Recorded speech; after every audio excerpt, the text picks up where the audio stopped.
안녕하세요. 박일령입니다. 먼저 부탁의 말씀. 유튜브와 영상을 많은 사람들의 공부에 전달하고 전도해 주십시오. 좋아요, 구독 부탁드리겠습니다. 성경 66권을 모두 영상으로 제작할 수 있도록 구독, 회원 가입 후에 자발적인 후원을 부탁드리도록 하겠습니다. 네, 오늘은 욥의 2차 시험에 대해서 살펴볼까 합니다. 욥의 2차 시험에 대해서 욥기 이렇게 읽어보면은 구분하지 않고 읽으면 욥의 시험이 한 번으로 이렇게 구성되어 있는 줄 아는데 아니에요. 욥은 1차 시험이 있었고 2차 시험이 있었습니다. 그래서 오늘은 2차 시험. 근데 2차 시험이 사람의 겉모습을 가지고 하는 거예요. 그러니까 2차 시험은 육체에 가한 시험을 뜻해요. 그래서 이 시험을 통해서 우리 또 신앙인들은 어떤 겉모습들을 가지고 살아가고 있는지도 함께 살펴볼까 합니다. 네, 욥의 2차 시험은요. 욥기 1장에 있었던 거는 1차 시험이었고요. 욥기 2장부터는 욥의 2차 시험을 다루고 있습니다. 욥기 2장 1절 하루는 또 하나님의 아들들이 와서 주 앞에 섰고 사탄도 그들 가운데 와서 주 앞에 섰더라.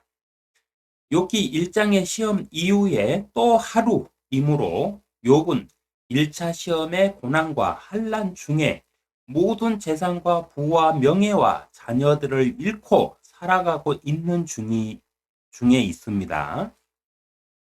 욥기를 전체적으로 이렇게 쭉 보면은요. 욥의 시험 기간이 얼마인지는 정확하게 안 나와 있어요. 근데 욥이 말하는 자기를 해상하는 구절 중에는 몇 달이라는 말이 있거든요. 몇 달. 그러니까 최소 욥은 몇 달 동안 이 고난을 당했다는 거예요. 몇 달.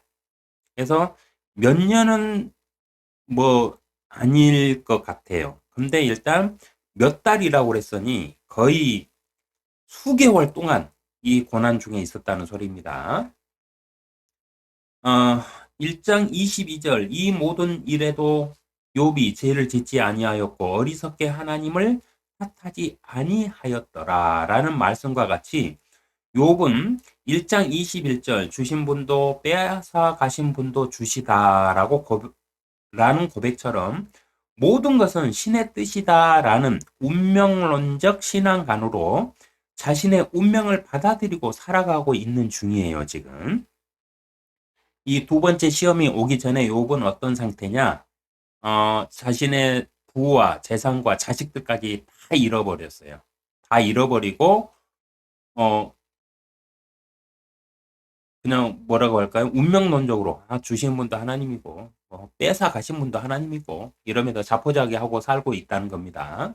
이런 상태에서 또다시 시험이 이루어집니다. 자신의 잘못도 아닌 사탄의 시험으로 모든 것을 잃고도 하나님을 원망하지 않고 모든 것이 하나님의 뜻이라며 수긍하고 살아가는 욥을 하나님께서는 사탄에게 다시 자랑을 하세요. 그냥 이걸로 끝내시지. 또 자랑을 하십니다. 그래가지고 하여 사탄이 최후의 수단을 사용하여 시험을 계속 강행을 합니다. 사탄의 최후의 수단이 뭐였을까요? 오늘 다루는 내용입니다. 욥기 2장 2절 주께서 사탄에게 말씀하시기를 내가 어디서 왔느냐 하시니 사탄이 주께 대답하여 말씀드리기를 땅에서 여기저기 위아래로 두루 다니다 왔나이다 하니 이 말씀은요. 창세기 3장 14절에 여자를 유혹하여 하나님을 배신하도록 미혹한 죄를 범한 사탄에게 하나님께서는 하늘의 권세를 거두시고 평생토록 땅의 흙을 먹게 하심으로 땅의 권세만 허락하셨기 때문에 사탄은 땅에서 여기저기 위아래로 다니며 자신의 권세를 행사하는 중이다는 이 뜻입니다.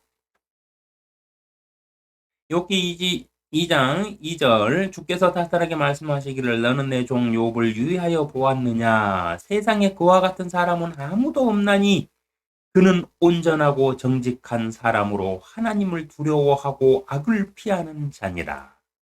내가 나를 움직여 그를 대적하도록 하여 까닭없이 그를 욥을 파멸시키려 하였으나 욥은 아직도 그의 안전함을 굳게 붙잡고 있느니라고 사탄에게 말씀하세요.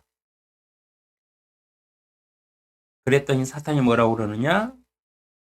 네. 욥의 시험은요, 욥의 잘못이 아닌 사탄이 까닭없이 하나님께 요청한 시험이고, 하나님께서는 욥의 신앙을 알고 계셨기 때문에 이 시험을 허용한 것임을 말하고 있는 거예요, 지금. 네. 욥은 이 시험을 이겨낼 줄 하나님은 아셨던 거예요, 욥이라는 사람을. 그래서 사탄에게 그 허용해 주셨는데, 까닭없이 사탄이 그를 파멸시키려 하였으나, 욥은 모든 걸 잃었잖아요. 자기 왕권도 잃어버리고, 그 가족, 자식들도 잃어버리고, 모든 동방에서 제일 잘 나갔던 사람인데, 모든 걸 잃어버렸잖아요. 하늘에서 불이 내려와서 다 살라버리고, 사람들이 그 적국이 와가지고 다그 약탈해 가버리고, 이런 식으로 다 잃었는데도 아직도 그는 하나님 앞에서 안전함을 굳게 붙잡고 있느니라고 말하잖아요.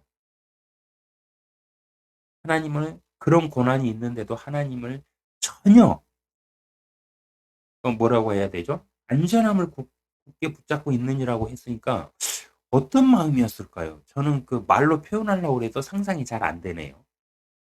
네. 욥은 이처럼 하나님 앞에 진실되고 안전한 사람이었다. 뭐 이 정도로 저는 넘어갈게요. 설명을 못 하겠어요. 욥이 하나님께서 그는 안전함을 굳게 붙잡고 있느니라 하셨는데 이 욥은 어땠을까? 얼마나 이대했을까? 네, 대단한 것 같아요. 하여튼간 사탄의 시험의 목적은 뭐냐? 이 구절에서 분명히 드러납니다. 사탄의 시험의 목적은 아무런 이유 없이 사탄의 시험은 무슨 목적이 있어서 하는 게 아니에요. 우리가 살다가 신앙적으로 어떤 만약에 하나님 그 시험을 당했다. 근데 그건 하나님께서는 시험을 하시지 않으니까 사단에게 시험을 당한 건데 사단이 왜 나를 시험했을까? 뭐 이런 생각 해볼 수 있잖아요. 근데 이유가 이거예요. 까닭 없이 아무런 목적이 없대요. 그냥 하는 거예요. 그냥 사탄은 원래 그렇게 생겨 먹은 놈이에요. 그냥 하나님의 사람들은 꼴도 보기 싫어. 왜? 하나님과 전쟁 중이니까. 하나님 입장에서는 그리스도인들이 적군이거든. 그러니까 어떻게든지 걔를 갖다가 데려다가 하나님 앞에서 떨어지게끔 만들어야 되거든. 그러니까 막 하는 거예요. 그냥 아무 이유 없어요. 네. 사람을 파멸시키기 위해서 까닭없이 막 하는 거예요. 네.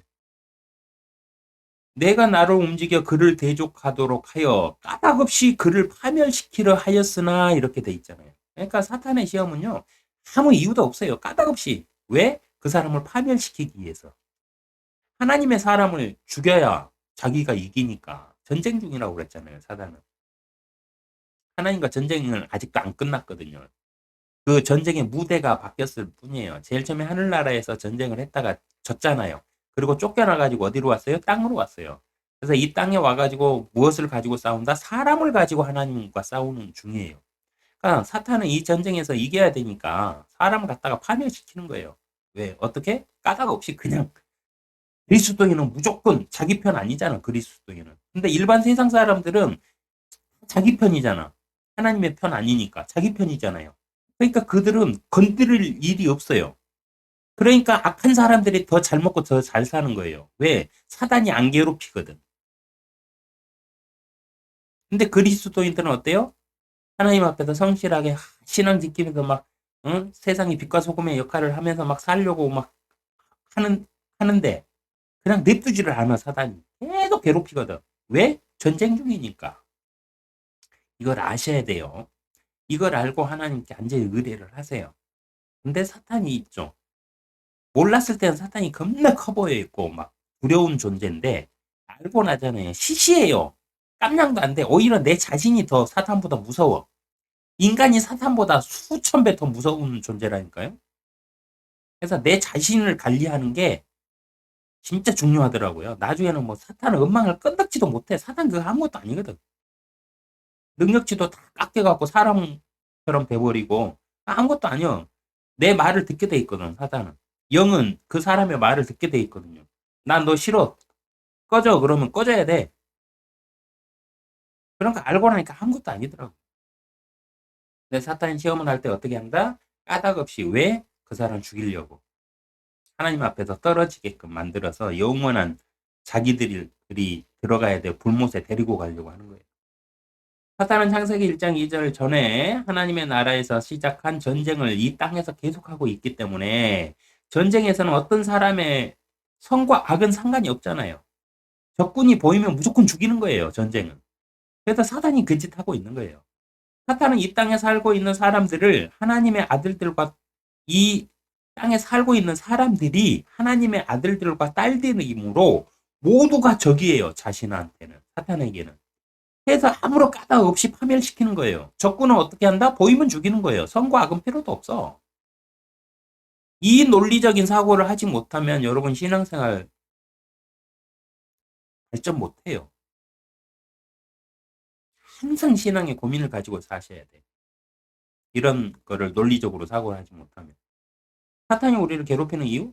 간단하다니까요. 이거요. 전쟁 중이니까. 우리는 예수님의 군사잖아. 예수님의 군사. 예수님이 누구하고 싸워요? 사탄하고 싸우잖아.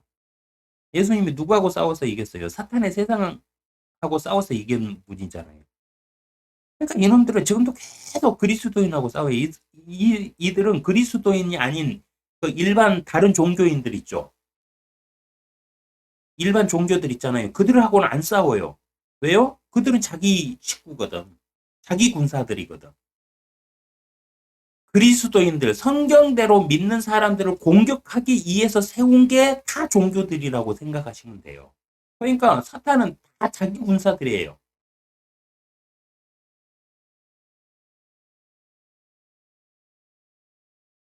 그러니까 다 자기 일꾼들인데 그 사람들 뭐 마호메트를 섬기는 이슬람이나 예수님을 부정하는 유대교나 자신이 하나님을 대리자라고 말하는 카톨릭이나 이들은 다 성경대로 믿는 진짜 그리스도인들을 공격하기 위한 무기로 사용하는 사탄의 도구들이거든요. 그러니까 그들한테는 안 괴롭혀요. 그들을 안 괴롭혀. 사탄이 괴롭히는 건 누구다? 오직 하나님의 사람들이에요. 그러니까 내 안에 갈등이 많고 내가 신앙 안에서 선과 악의 싸움이 많고 이런 것들이 많다면 여러분은 하나님의 사람이라는 뜻이에요. 그러니까 용기를 내세요. 그리고 성령님께 의지하세요. 사탄 5천 명이요. 예수님 앞에서도 벌벌벌 떨면서 지옥으로 가라고 명령만 하지 말고 돼지떼한테 보내달라고 사정사정 하는 놈들이에요. 아무것도 아니에요, 이놈들. 하나님께 요청만 하면 돼요. 저 좀 보호해 주세요, 이러고. 하나님께서는 하나님과 사탄과 사람 사이의 전쟁과 관련된 법을 정하셨습니다. 그래서 전쟁 중이므로 전쟁을 할 때 이렇게 여기까지 사탄에게 허용해 주신 게 있어요. 관련된 전쟁과 관련된 법을 정하셨습니다. 성경에 전쟁과 관련된 법들이 있는데요. 욥기 2장 6절에 보면 주께서 사탄에게 말씀하시기를 보라 그가 내 손에 있느니라 네가 마음대로 한번 시험해 봐라. 다만 그의 생명은 남겨둘지니라 하시더라 그랬어요. 그러니까 사탄은요 사람의 생명에는 관여를 못하게 법을 아예 정했어요. 그러니까 누군가가 뭐 이렇게 사고로 죽거나 뭐 이렇게 해가지고 누군가가 젊은 나이에 요절하거나 막 이런 거 보면은 막 신의 뭐 신과 연관해가지고 막 사람들이 말을 하죠. 근데 그거 잘못된 말이에요. 하나님은 이 전쟁 중에서도 딱 그 했어요. 사람의 생명은 건들 수 없다. 이렇게 법으로 규정하셨어요. 그래서 사탄도 그 사람의 생명은 못 뺏어가요. 사람 스스로가 선택해서 자살을 하는 거예요. 사람 스스로가 부주의해서 사고를 내는 거예요. 하나님과는 전혀 그 하나님의 뜻과는 전혀 무관한 일들이에요. 그런 걸 계속 신앙인들은 신앙하고 연결을 해가지고 막 그 사고를 하는데 그건 샤머니즘이에요. 신앙인들은 이성적이어야 됩니다. 하나님의 말씀에 따라 사고를 할 줄 알아야 돼요. 그러려면 어떻게 해야 된다? 성경을 읽으셔야 돼요. 이 말씀처럼 어떤 경우라도 사람을 파멸로 이끌 수는 있으나 그 사람의 생명은 절대 건드릴 수 없게 돼 있습니다. 고린도후서 14장 32절 애언하는 사람들의 영들은 애언하는 사람들에게 복종하나니 이 말씀처럼 어떤 경우라도 강제로 사람을 복종시키거나 그 사람의 정신을 지배할 수 없어요. 왜냐? 법을 이렇게 정했어요. 애언하는 사람들의 영들은 애언하는 사람들에게 복종하나니 이렇게 돼 있죠. 영들은 그 사람에게 복종을 해야 된다. 이게 법이에요, 법. 근데 여기서 영들이라고 그랬죠. 이 영들은 마귀들의 영들만을 말하는 게 아니고요. 여기에서 영은 딱 두 가지입니다. 성령과 마귀들의 영, 사탄의 영이에요. 성령도 사람한테 복종한다? 예, 복종합니다. 왜요? 성령도 영이니까 복종을 해요. 성령이 아무리 당신한테 뭔가 좋은 걸로 해주고 싶어도요. 당신이 성령을 구하지 않고 당신이 성령한테 하지 않는 이상은 안 돼요. 왜? 성령은 사람한테 복종하게 돼 있기 때문에 그 사람의 요청에 의하지 않고는 그 사람한테 아무것도 못하게 돼 있거든요. 다만 계속해서 이런 길이 하나님의 길이야, 이런 길이 하나님의 길이야 떠오르게끔 하실 뿐이에요. 선택은 누가 한다? 당신이 하는 겁니다. 마귀들도 똑같아요. 그래서 미혹이라고 하는 거예요. 미혹. 마귀가 하는 짓을 뭐라고 그랬죠? 미혹이라고 그랬죠. 미혹이 뭡니까? 그 사람의 생각을 교묘하게 흐트러뜨리면서 이게 좋은 거야, 이게 좋은 거야 막 하면 꼬시는 걸 미혹이라고 그랬잖아요. 근데 마귀가 이렇게 미혹했을 때 혹해가지고 내가 내 욕심대로 쫓아가면 이제 미혹이 넘어간 거고 성경 말씀의 기준대로 이거는 잘못된 거야. 끝. 더 이상 이런 미혹 필요 없어. 이런 생각 필요 없어. 나는 이 길 갈 거야 하고 딱 돌이켜버리면 마귀도 더 이상 어떻게 하지 못해요. 이와 같이 성경에는 하나님과 사탄과 사람과 맺은 법들이 기록되어 있습니다. 신앙생활이란 게 무엇이냐? 이 성경에 기록된 법들에 근거하여 하나님의 법을 지키며 행하며 사는 것이 신앙생활입니다. 하나님의 법이 뭔지도 모르고 법을 지키지도 않고 하나님 믿습니다 하고 사는 거 신앙생활 아닙니다. 법을 어기면서 무슨 신앙생활을 해요? 하나님의 법으로 이렇게 해라 정해놨는데 안 해. 그러면서 자기는 신앙생활한대. 신앙인이래. 뭐 개소리예요.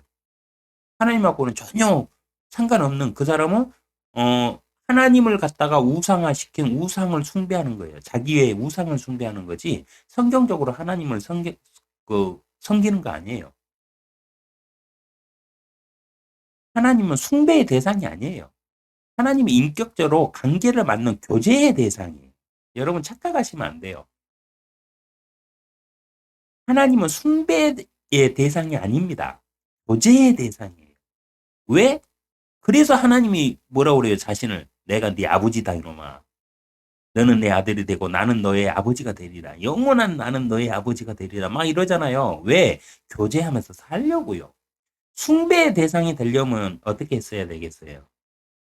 나는 유일한 신이다. 내 앞에 무릎 꿇고 나에게 복종하지 않는 자는 지옥에 보낼 것이다. 이렇게 했겠죠. 아니에요. 하나님이 자신을 우리에게 아버지로 계시한 이유가 뭔데요? 교제하기 위해서 그래요. 교제하기. 오손도손 교제하면서 같이 대화하면서 이렇게 살려고. 하나님은 숭배의 대상이 되시려고 이 땅을 이렇게 유지하고 사람들을 이렇게 지금도 이렇게 계속해서 구원하시고 이러시는 거 아니에요. 함께 사시려고, 교제하시려고 하는 거예요. 일반 샤머니즘 우상들의 종교처럼 뭐 숭배하는 신으로 하나님은 있고자 하신 적이 한 번도 없어요. 하나님은 오히려 우리에게 친구라고 그랬어요. 친구. 예수님은 뭐라고 그래요? 이제 너희를 종이라 하지 않고 친구라고 말하겠다 이랬잖아요.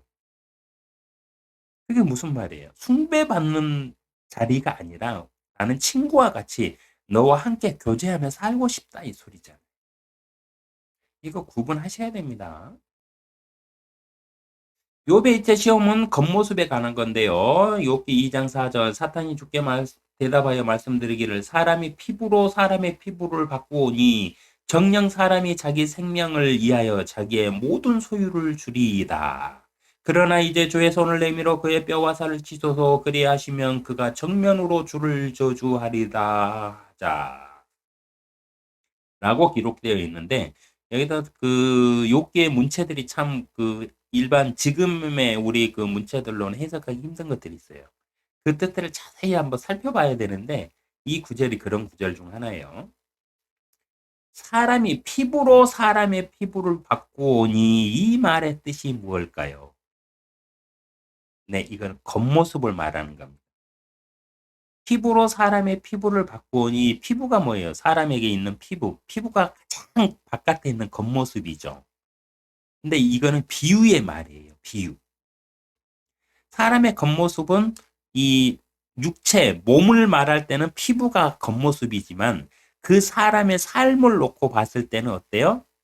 그 사람이 보여주는 행동하는 그 모습, 속마음은 어떨지라도 그 사람이 겉으로는 막 이렇게 행동하는 겉모습 있죠. 요걸 말하는 겁니다.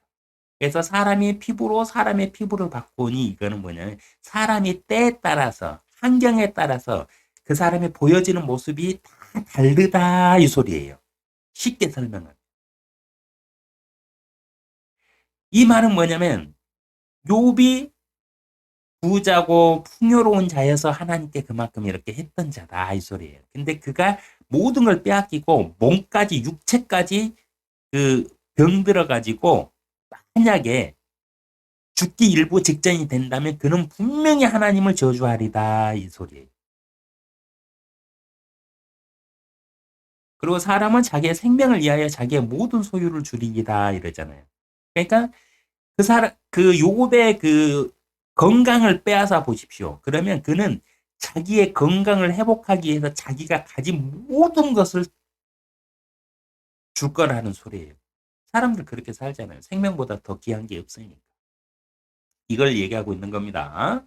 그래서 여기서 사람이 피부로 사람의 피부를 바꾸니는 겉모습, 사람의 속성을 말하는 겁니다. 사람은 보여지는 겉모습을 위해서 자신의 겉모습을 꾸며 내면의 자신을 감춥니다. 겉모습을 막 꾸미는 이유가 뭔지 아세요? 내면의 자신이 부끄러우니까 그래요. 부끄러우면 부끄러울수록 겉모습을 화려하게 꾸며요. 힘이 없으면 힘이 없을수록 겉모습을 힘있게 보이게 꾸며요. 그래서 사람의 겉모습을 딱 보면 그 사람의 속마음도 대략 짐작이 돼요. 반대되는 모습이 그 사람 안에 있거든요. 이런 기준으로 사람들이 이렇게 쭉 보세요. 그러면 사람들 금방 파악할 수 있어요. 보여지는 겉모습으로 거짓말을 해요, 사람은. 보여지는 권력의 겉모습으로 타인의 것을 빼앗아요. 보여지는 권력의 겉모습을 위해 폭력과 전쟁을 행사하는 존재들이에요. 사람은 자신이 만든 자신의 삶의 겉모습을 위해 자신의 소유한 모든 것을 투자하는 자들이에요.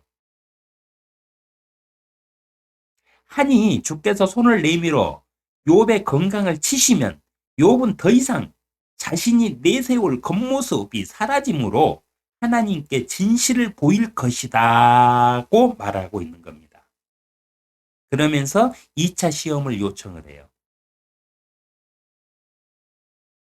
우리 사람들 그런 잘 살다가 망해먹고 사기당하고 욕심 부리다가 얻어 터져가지고 쫄딱 망해갖고 빚지고 맨날 빚쟁이들 찾아오고 막 이렇게 해가지고 계속 몰리든가 아니면 뭐를 해도 안 돼. 사람한테 인정받고 싶은데 사람들이 나를 인정을 안 해줘.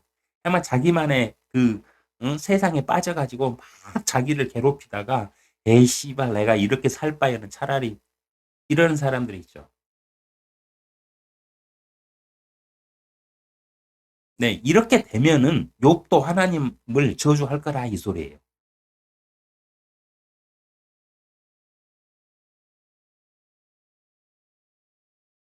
욥기 2장 7절에 보면 그러므로 사탄이 주의 면전에서 떠나가 발바닥에서 머리 끝까지 심한 종기로 욥을 치니 욥이 질그릇 조각을 가져다가 그것으로 자기 몸을 긁고 제 가운데 앉아 있더라. 욥이 가졌던 모든 재산들과 자식들까지 다 이렇게 빼앗 쳐서 그렇게 주께서 빼앗아 갔다고 이렇게 한 거는 1차 시험이었어요. 이때는 욥이 건강했어요. 그리고 한참 지나가지고 이제 유일하게 남은 욥의 건강을 사단이 와서 친 거예요. 지금. 온몸을 발바닥부터 머리 끝까지 심한 종기로 욥을 쳐가지고 서 있지도 못해요. 발바닥에도 종기가 있으니까 아프잖아요. 그거 막 가려워. 그러니까 질그릇 조각을 가지고 계속 긁으면서 대 가운데서 몸을 긁고 앉아 있더라 이렇게 된 거예요. 이걸 상상을 해보세요. 얼마나 심한 상태인지. 현대 의학으로도 이거 고치기 힘들걸요. 사람들은 흔히들 재물이 있다가도 없다가도 있다라고 말을 하면서도요, 건강이 최고라고 말하며 돈을 잃으면 적게 잃은 것이고 건강을 잃으면 다 잃은 것이다라고 말들을 해요. 하여 사탄은 이 건강을 친 것입니다. 2차 시험. 그래서 욥의 2차 시험은 육체의 시험이었어요. 이선적인 사람의 겉모습들은요, 재물은 있다가도 없고 없다가도 있으며 건강을 잃어야 다 잃은 것이다 라고 얘기들을 하는데 이거 다 새빨간 개소리예요. 이런 말들은 누가 하는 줄 아세요? 이런 말들을 하며 살아가고 있으니 내 이웃을 내 자신과 같이 사랑하라는 명령에 복종하지 않고 교회들이 헌금을 유용하여 어려운 이웃이 아닌 교회와 자신들의 명예를 위한 겉모습을 위해 하나님의 것을 도둑질하면서 사는 겁니다. 재물은 있다가도 없고 없다가도 있다? 있는 척 하는 거잖아요. 척. 건강을 잃어야 다 잃은 것이다? 그건 개소리예요. 태어날 때부터 가난한 집에 태어나가지고요. 국민학교도 제대로 졸업 못하고 서울로 돈 벌러 왔어요, 저는. 저처럼 살아보세요, 한번. 저 같은 인생 살아보세요. 재물은 있다가도 없고 없다가도 있다? 개, 건강을 잃어야 다 잃는다? 사람이 사는 게요. 건강? 건강도 아무것도 아닐 때가 얼마나 많은 줄 아세요? 내가 살아있는 이 자체가 지옥인 경우가 얼마나 많은 줄 아세요? 이런 사람들 도우라고 그랬어요, 하나님은. 헌금 모아가지고. 근데 그걸 가지고 우리 교회 겉모습, 우리 교회는 하나님한테 복받은 교회야. 막 이러면서 희하게 꾸미기 위해서, 응? 하나님께서 딱 어려운 이웃들 도우라고 딱 제정해 놓으신 현금을 갖다가 하나님의 돈을 갖다가 유용해가지고 도둑질하며 살고 있잖아요. 이선적인 사람들의 그 모습이에요. 그리스도인들 중. 사람은 건강을 잃어서 죽는 것이 아닙니다. 자연사한 사람은 자신이 죽는 것이 아니에요. 하나님께서 그 생명을 거두신 것이므로 그 사람이 죽는 것이 아니며 사람의 삶과 삶의 결과일 뿐이에요. 그러나 이 시대에는 살고 싶으나 죽은 사람들이 넘쳐나고 있어요. 적어도 대한민국은 자살률이 세계 1위 국가입니다.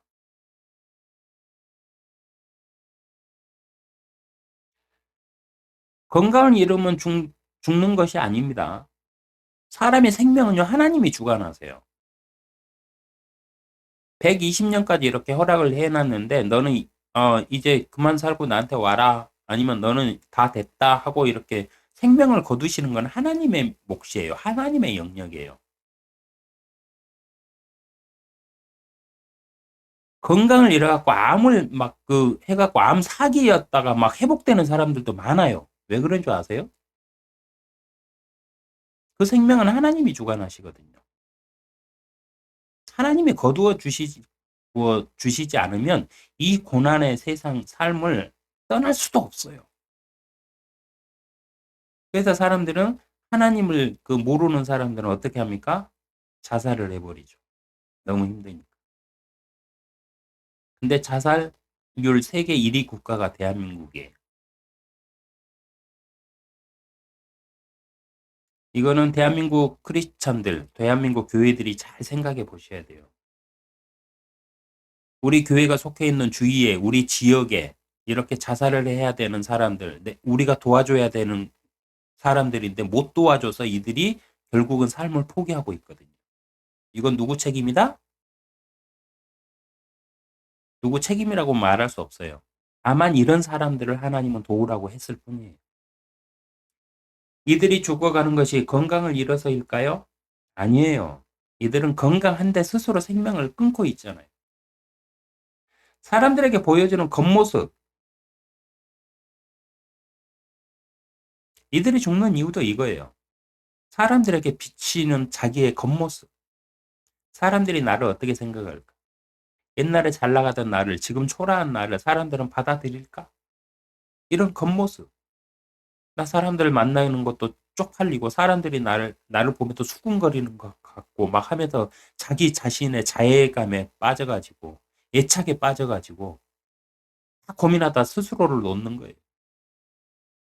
사람들에게 보여지는 겉모습, 자신이 생각하는 자신의 겉모습, 이들이 죽어가는 것은 겉모습 때문입니다.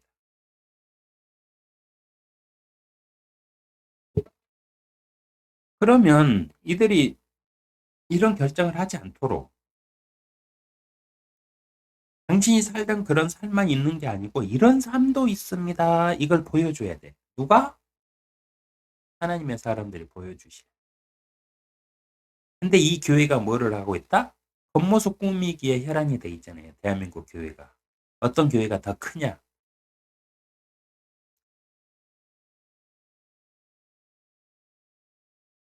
어떤 교회가 더 잘 나가냐? 어떤 교회가 사람이 더 많이 모이고 어떤 교회가 더, 응? 더 헌금 많이 들어오냐? 이 짓 하고 있잖아, 지금. 목사들이. 이거 경쟁하고 있잖아. 하나님 앞에서 살아가는 모습이 어떻다.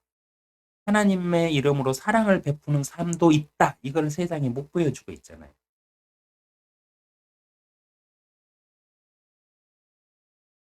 교회가요, 주일마다 모여가지고 자기 지역에 있는 어려운 이웃들한테 과일도 사다 나르고, 김장도 해다 주고, 가서 좀 청소도 좀 해주고 하면서 막 봉사를 막 우리 대한민국 교회가 다 같이 한다고 상상을 해보세요.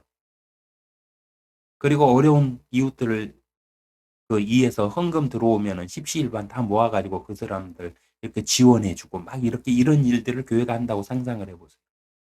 우리 대한민국 교회가 하고 있다고. 그러면 어려움에 당한 사람들이 어디를 가겠어요? 생명을 끊으러 한강다리 가겠어요? 아니면 교회 가겠어요? 교회 가죠. 하나님은 그거 하라고 했잖아요, 우리 보고. 언제 겉모습 꾸미면서 교회 화려하게 꾸미라고 그랬어요. 언제 성전 재건축해갖고 막, 응? 현대 시설로 바꾸면서 막 몇 억씩 퍼 부어가지고 헛질하를 하라고 그랬어요. 하나님이 언제 건물 교회에 계신다고 얘기한 적이 있어요. 하나님은 그 사람 마음속에 있다고 그랬지. 당신들이 드리는 예배가 하나님 앞에 진실된 예배일까요? 당신들 착각이에요. 샤머니즘의 치하에서 우상 숭배하는 사람들이에요. 하나님은 많이 주셨으면 많이 요구를 하세요. 결과물을.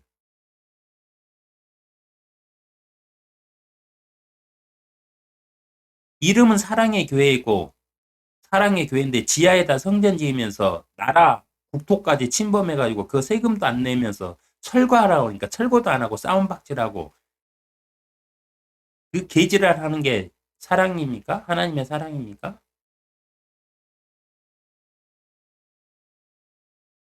건강에 문제가 생긴 사람들은 치료에 힘쓰고요. 치료가 불가능하면 죽음을 받아들이기 위해 애쓰며 살아가요. 겉모습에 신경 쓰지 않고 진짜 이런 문제가 생긴 사람들 있죠. 오히려 건강에 문제가 생긴 사람들은요. 치료에 힘을 써요. 아프거든. 치료 안 받으면 아프니까. 그리고 치료가 불가능하잖아요. 그러면 나 죽을 때 어떻게 죽어야 되겠다 해가지고 죽음을 준비를 해요, 이 사람들은. 이 시대 교회가 할 일 중에 하나는 이러한 어려움에 처한 사람들에게 교회가 연합해서 최소한의 겉모습을 유지할 수 있는 길을 열어주는 것 또한 교회에게 맡겨진 사명입니다.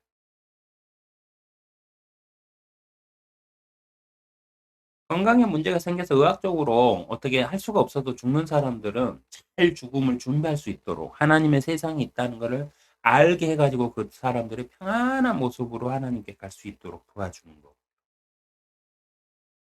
문제가 생겨가지고 뭐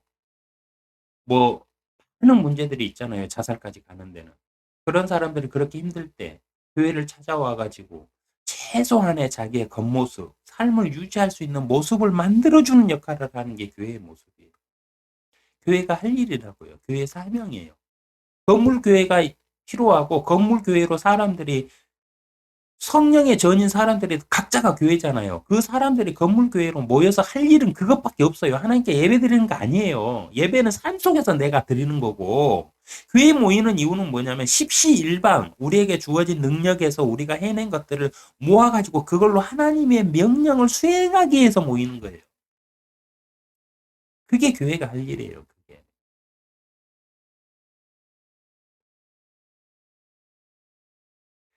사탄의 2차 시험은 사람의 겉모습에 대한 욕망을 쳐가지고 욥이 다시 회복할 수 있다는 희망을 꺾으려고 했습니다.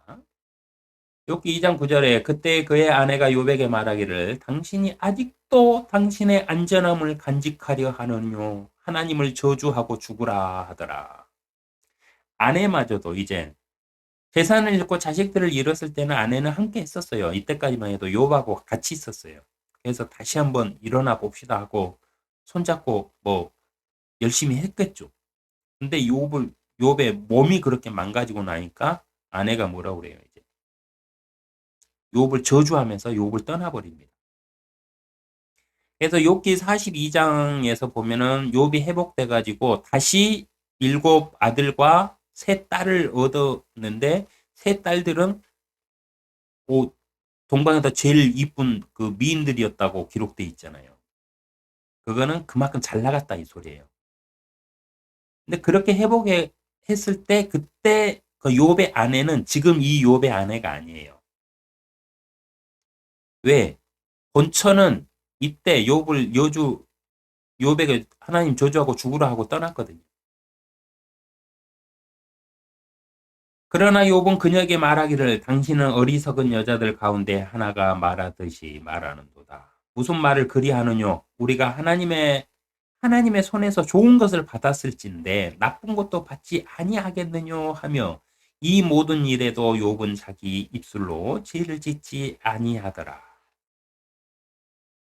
욥은 이 2차 시험을 이렇게 딱 당해서 육체까지 건강까지 딱 이렇게 꺾이고 나니까 여기서 이제 하나님 앞에 거의 안전히는 아니고 거의 항복을 한 거예요. 우리가 하나님의 손에서 좋은 것을 받았을진데 나쁜 것도 받지 않겠느냐. 제일 처음에 시험에서는 어떻게 했어요? 빼앗아 가신 분도 주시다 하면서 하나님을 원망했죠. 근데 여기서는 뭐라고 그래요? 좋은 것도 하나님께 받았으니까 나쁜 것도 받지 않겠느냐. 이제 자포자기 해버린 거예요. 그래서 운명론적으로 자기의 운명을 받아들이게 됩니다. 욥의 아내는 자식들의 복을 위해 욥과 함께 하나님의 제단에 번제를 드리며 기도하던 사람이었을 것입니다. 욥이 항상 그렇게 했으니까 함께 했겠죠, 아내도. 그러나 욥의 아내는 하나님을 믿거나 신뢰하지 않았던 사람이에요. 하여 욥이 가진 재산과 자식들과 명예까지 다 잃어도 회복할 수 있다는 희망으로 참았는데 욥이 갑자기 종기의 저주, 샤머니즘 신앙은 종기는 신의 저주로 여겼습니다. 옛날 그 고대 문건들이나 중세사 이렇게 관련된 문건들 보면은요, 종기는 하나님의 저주로, 신의 저주로, 그 샤머니즘 신앙에서는 신의 저주로 여겼어요. 그래서 욥이 갑자기 종기로 저주를 받아서 건강을 잃음으로 더 이상 회복될 희망이 보이지 않자 욥을 저주하였는데 하필이면 하나님을 저주하고 죽으라고 했어요. 자, 이거 잘 생각해 보세요. 사탄이 하나님께 욥에 대하여 시험을 이렇게 딱 하면서 시험의 그 조건이 뭐였어요? 욥이 모든 걸 거두시면 욥이 하나님을 저주할 겁니다. 이랬어요. 근데 하나님은 욥이 저주하지 않고 이겨낼 거라는 걸 자신했기 때문에 이 시험을 허용해 주셨거든요. 근데 여기서 욥의 아내가 뭐라고 그래요? 하나님을 저주하고 죽으라 했어요. 그러면 지금 이 욥의 아내는 누구의 일꾼인가요? 사단의 일꾼인 거예요. 사단이 욥의 아내를 격동시켜 가지고 그 안에 들어가 가지고 욥에게 하나님을 저주해라 하고 막 부추기는 거예요.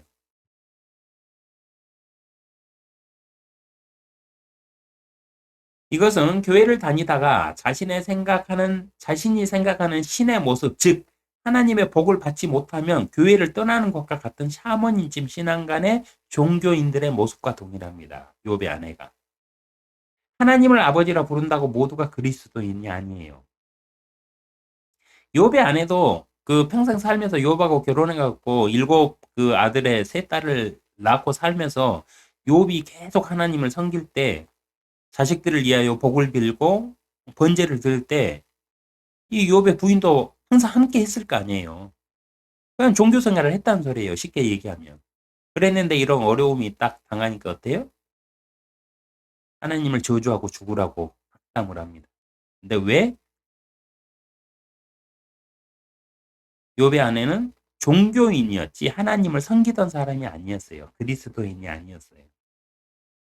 그리스도인은 하나님의 말씀대로 예수 그리스도의 삶을 쫓아가는 사람이고요. 종교인은 하나님의 이름으로 종교 생활하는 사람이에요. 이게 차이가 있는 겁니다. 욥의 아내는 겉모습은 종교인이었을지 모르지만 그 내면은 종교인이 아니었던 거예요. 하나님의 사람이 아니었던 겁니다. 사탄의 2차 겉모습 시험은요, 욥에게 가장 악독한 시험이었습니다. 자신이 가진 모든 것과 부인과 자식들을 잃었어도 견딜 수 있는 것은 그 모든 것이 자신과 직접 관련이 된 것이 아니라 간접적으로 관련이 된 것이기 때문이에요. 부인은 이혼하면 남이고요. 자식은 다시 낳으면 되고요. 재산은 다시 모으면 돼요. 이 모든 것은 삶의 간접적인 것들이에요. 있어도 그만, 없어도 그만이에요. 그러나 자신의 건강은 자신과 직접적인 것으로 자신이 직접 경험하며 체험하는 고통이었습니다. 이 고통 중에 욥은 어땠을까요? 이걸 생각하면서 욥기를 읽으면 욥이란 사람도 정말 무식할 정도로 아주 대단한 사람이다 싶어요. 하여 믿음의 사람 욥도요 자신이 직접 경험하며 당하는 육체의 고통에서는 자유롭지 못하였고 자신을 찾아와 이루는커녕 가르치려 드는 친구들에게 자신의 속마음을 은연중에 말하게 되며 그 과정에서 10절 욥은 자기 입술로 죄를 짓지 아니하더라는 말씀처럼 하나님을 부정하며 죄를 짓지 않았으나 자신의 생각과 신앙관을 강론하며 하나님에 대한 원망과 한탄을 섞어서 하나님이 아닌 자신을 높이게 되었습니다. 욥이 이 육체의 고통 가운데서요. 한두 시간도 아니고 하루 이틀도 아니고 몇 달을 이 가운데 있었다고 상상을 해보세요. 저 같으면은 아유, 단 며칠도 못 견디죠, 저 같으면. 차라리 누가 나를 좀 죽여달라고 애원했을 거예요. 근데 욥은 몇 달을 이런 상황 속에 있었던 거예요.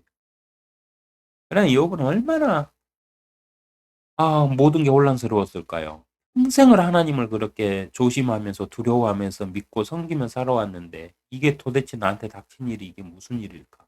과연 하나님은 있는 게 맞나? 온갖 생각들이 다 드러날 거 아니에요. 생겼을 거 아니에요. 그 생각들을 그대로 말해가지고 기록해 놓은 게 욥기입니다. 그래서 욥기는 읽어보면 우리의 마음 내면을 우리가 스스로 점검할 수 있는 아주 귀한 성경이에요.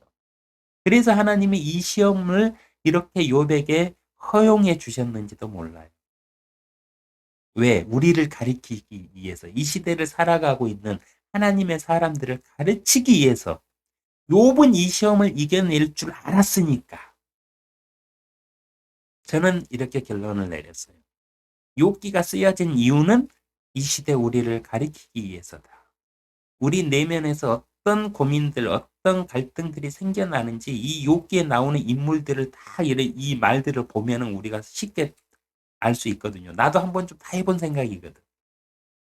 그랬을 때 너는 어느 길을 가야 되겠느냐 이거예요.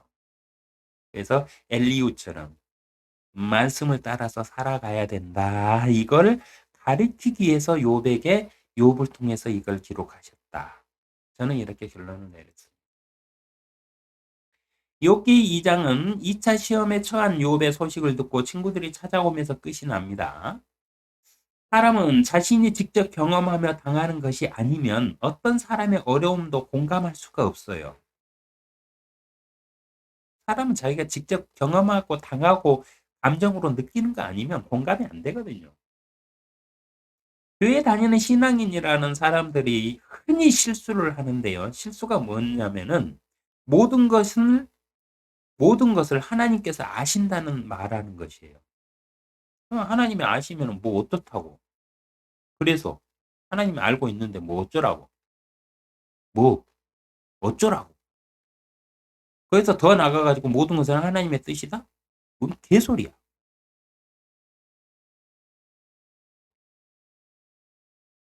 모든 것을 하나님이 아신다? 응, 아시는 건 맞아. 근데 뭐 어쩌라고? 그래서 그 다음이 없어요. 왜? 어려움에 처한 사람이 있으면 말로 가가지고 아이고 힘내세요 형제님 개소리 하지 마세요. 내 적금 하나 깨가지고 가가지고 몇십만 원이라도 좀 도와줘. 그게 하나님의 말씀이요. 헌금 모아서 뭐 하라고 그랬어요? 그 헌금 가지고 가서 도와주라고 그랬잖아. 말로만 가가지고 형제님 하나님께서 이겨내게 하실 겁니다. 하나님께서 복을 주실 겁니다. 뭐 개소리 하지 말어. 약 올려? 어려움 속에 있는 사람한테요. 그렇게 얘기하는 거잖아요. 쥐가 안 당해봤으니까 그런 얘기를 하는 거지. 이 친구들이 그 짓 했거든요. 욥의 친구들은 모든 것은 하나님의 뜻이며 하나님께서 모든 것을 아신다라고 말하면서 강론을 합니다. 내가 당하는 고통이 아니니까 그 고통이 안 느껴짐으로 이런 헛소리들을 하는 것입니다. 이 시대 그리스도인들, 목회하는 목사들 이 짓 많이 하고 돌아다니죠. 누군가 어려움에 처해 있다면 내가 가진 것을 가지고 그 사람의 어려움을 도와주어야 하는 겁니다. 그게 성경적으로 하나님이 하라고 시킨 일이에요. 이것이 성경에서 정한 법률이에요. 하나님의 사람들이 지켜야 될 법이에요. 내 이웃을 내 자신과 같이 사랑하라. 이 말에는 뭐가 들어있는데요? 사랑은 자선이 포함되어 있다고 그랬잖아요.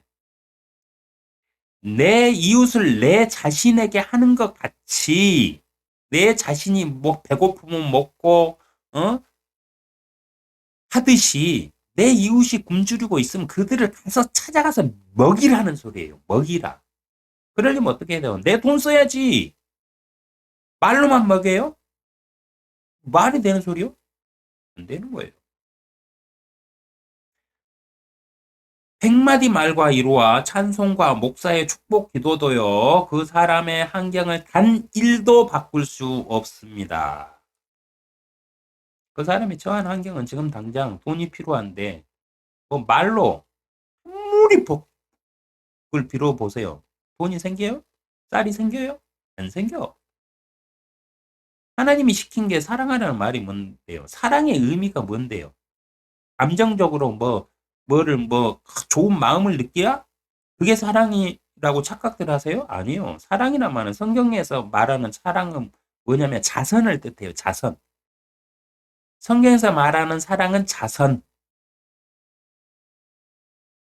사랑하라 이 말은 자선을 베풀라 이 소리예요.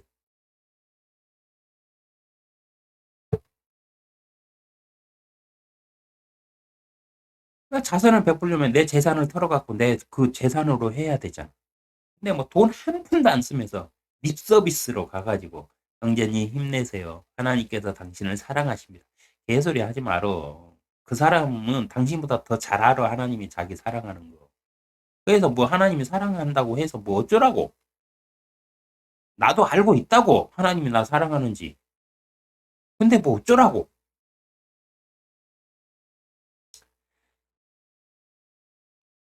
사람에게 교회 헌금으로 물질적인 도움을 직접 주면은요. 고난 속에 있는 사람에게 100마디 말로 위로하고 찬송하고 목사가 가갖고 축복기도 하는 것보다 그 사람에게 교회의 현금으로 물질적인 도움을 직접 주면 바로 그 순간 그 사람의 환경이 그만큼 바뀌게 돼요.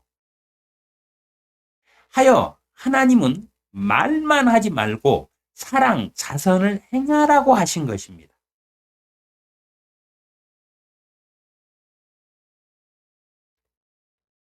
내 이웃을 내 자신과 같이 사랑하라.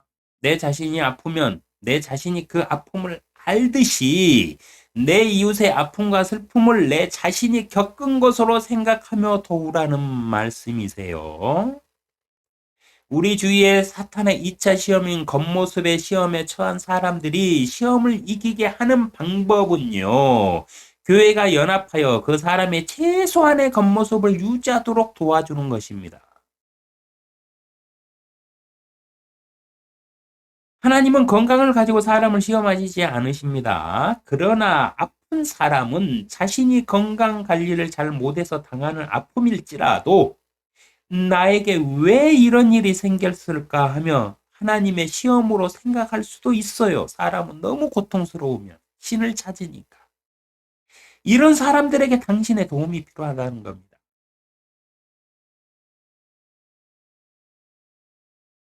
시험을 당하면 피할 길도 주시고 시험을 이길 수 있도록 도우시는 하나님의 도구가 되어 보시기를 바랍니다.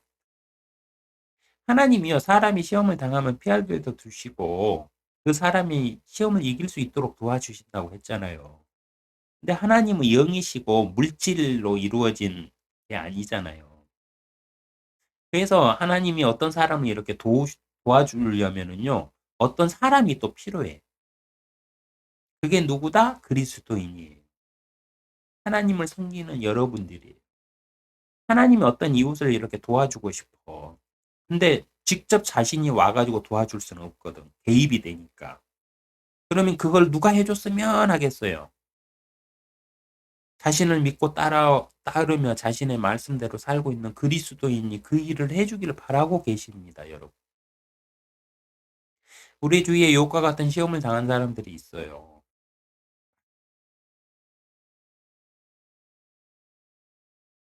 찾아가가지고 뭐 축복기도 해주고 안수해주고 교회 현금을 가지고요. 쌀 사들고 과일 사들고 그 사람이 필요한 게 뭔지 살펴가면서 도와주세요. 그렇게 하면 하나님이 어떻게 여기신다? 자신이 빚진 것으로 여기신다. 왜? 가난하고 힘든 사람들을 누군가 도와주면은 하나님께서는 그걸 빚이라고 생각을 하시고 몇 배로 갚아주세요. 이자까지 쳐가지고. 왜 그렇게 하신다? 그 가난하고 힘든 자들도 자기 자식이니까. 하나님 자녀들이니까. 어렵고 힘든 자들도 하나님의 자녀고 부자인 자들도 하나님의 자녀잖아요. 똑같은 하나님의 자녀인데 부자인 자들이 가난한 자들을 갖다 도와줬어. 그러면 이놈 봐라. 그러면서 하나님이 그 도와준 손길에 너무 그 사랑스러워 하시면서 거기에 몇 배로 더 갚아주신다니까요. 복 받고 싶으시면 그렇게 하시면 돼. 말로만 가서 떠들지 마시고 돈을 주세요. 교회 부흥하고 싶어요? 그러면 교회에 있는 헌금 가지고 계속 어려운 이웃들 찾아다니면서 도와줘 보세요. 그럼 그 사람들이 나중에 교회를 계속 와. 그리고 그 중에는 회복된 사람들이 다시 또 헌금을 계속 하게 돼 있어요. 자신들도 받았던 게 있으니까. 그 즐거움과 그 사랑과 그 감사를 아니까. 그렇게 또 하고 싶을 거 아니에요. 이런 사람을 많이 모으면 교회는 자동으로 부흥해요. 근데 맨날 가고 말로만 예수 믿으세요. 교회 한번 나오세요. 왜 가야 되는데? 왜 믿어야 되는데? 보여줘야지. 근데 교회가 겉모습이 맨날 지네들끼리 싸우고, 뭐, 교회를 뭐, 응? 우리 자식한테 물려주니 뭐, 교판 안에 가가지고, 이 장로들과 저 장로들을 파 나눠가지고, 교회 두 개로 쪼개먹고, 나라에서 세금 내라고 해도 안 내고, 불법으로 갔다가 나라 그 땅까지 침범해가지고 해고 나중에 뭐 철수하라니까 배째라 이러고, 뭐 이 짓거리 하는 교회를 누가 가고 싶어 하겠어요. 교회 겉모습이 그러는데. 오히려 일반 선하게 사는 사람들보다 교회가 하는 행동들이 더 악한데, 교회는, 종교는 선해지고자 하는 마음 때문에 하는 종교생활 하는 사람들이 많잖아요. 근데 교회가 악해. 근데 그 교회로 왜 가겠어요?